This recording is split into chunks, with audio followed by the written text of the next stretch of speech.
दूध पानी का पानी हो जाएगा। अगर वो झूठ बोल रहे हैं उनके झूठ का पर्दाफाश हो जाएगा। आप वो सीएजी रिपोर्ट दिखा के कहिएगा देखिए यहां पे लिखा है कितना बेहतरीन काम हमने किया है, बीजेपी झूठी है। नहीं पद्मजा जी, आप मुझे बता दीजिए पिछले 12 साल में हम तो पता नहीं कितनी सीएजी रिपोर्ट टेबल कर चुके हैं दिल्ली असेंबली के अंदर। मैं आपसे पूछ रहा हूं अभी कैसे टेबल कर दें बताओ। असेंबली सेशन बुलाएं चुनाव के बीच में, बताइए कहां टेबल करें? क्यों बिना उसको पब्लिक कर सकते हैं क्या? सीक्रेट डॉक्यूमेंट है। आप मुझे बता दीजिए तर्क के साथ पूछ रहा हूं। ठीक है, तर्क से ही मैं जवाब दे रही हूं। मैं एक उदाहरण देके बता रहा हूं, इसी से संबंधित है, इसी से संबंधित है, इसी से संबंधित आप उसके बाद बता दीजिएगा कैसे झूठ बोला जाता है, डॉक्यूमेंट्स को कैसे मिसयूज करते हैं। कल एलजी ने भी और बीजेपी ने भी कहा कि शकूर बस्ती में हमने कोई बिड ओपन नहीं की, हमने कोई लैंड यूज चेंज नहीं किया। ये उस ऑर्डर की कॉपी है जो एलजी साहब ने शकूर बस्ती का लैंड यूज चेंज करने की परमिशन दी। मैं आपको पढ़ के सुना देता हूं। इसमें लिखा है after detailed deliberation the proposal for change of land use in the agenda item was approved. और ये कौन सा एजेंडा है? Request regarding change of land use 4.63 hectare railway land from transportation to residential. इसको इन्होंने लैंड यूज चेंज भी कर दिया और इसकी बिड भी कर दी, अपने बिजनेसमैन दोस्तों को सैकड़ों करोड़ रुपए में बेच रहे हैं। ये ऑन रिकॉर्ड है।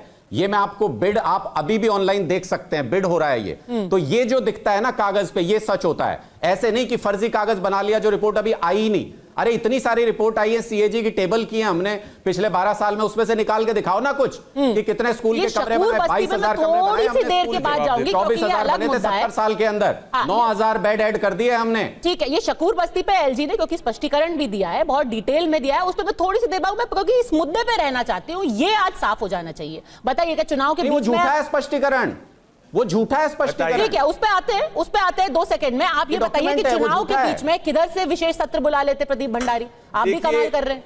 7 जुलाई 2022 को जब इन्होंने सीएजी रिपोर्ट टेबल करी थी, तब हिंदुस्तान अखबार का है कि अरविंद केजरीवाल जिस सीएजी रिपोर्ट से थपथपाए रहे थे अपनी पीठ, उसी में खोली गई आम आदमी पार्टी सरकार की पोल।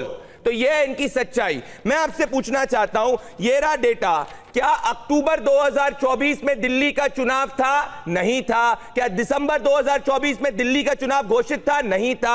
2 हफ्ते पहले दिल्ली हाईकोर्ट ने कहा था दिल्ली का चुनाव घोषित था? नहीं था। तो कैसा ये बहाना दे रहे हैं? और ये तो कोर्ट में कह रहे हैं कि सीएजी रिपोर्ट को टेबल करने की जरूरत ही नहीं है। पद्मजा जी, जो लोग 2012 में कहते थे कि अगर सीएजी नहीं होती तो कांग्रेस जिसके साथ इनने गठबंधन किया वो देश बेच चुकी होती। इनको घबराहट है, सीएजी रिपोर्ट 14 टेबल होगी। इनने जिस तरीके से दिल्ली की जनता का पैसा बेचा है वो दूध का दूध और पानी। ठीक है, आलोक जी से पूछ लेते हैं क्योंकि कांग्रेस हमेशा ना बीजेपी की तरफ, जाहिर सी बात है, ना ही आम आदमी पार्टी की तरफ, तो सच वही बताएंगे।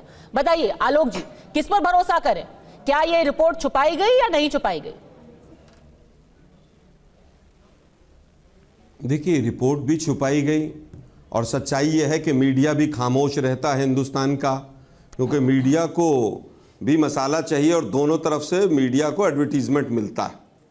मैंने आज से 6 महीने पहले एक प्रेस कॉन्फ्रेंस की थी जिसमें टीवी 9 के लोग भी थे और उसमें बताया गया था कि 11 रिपोर्ट्स हैं जो टेबल नहीं की गई और एलजी ने ये मुद्दा उठाया था। लेकिन दुर्भाग्य यह है कि हिंदुस्तान के मीडिया ने कभी भी नहीं उठाया।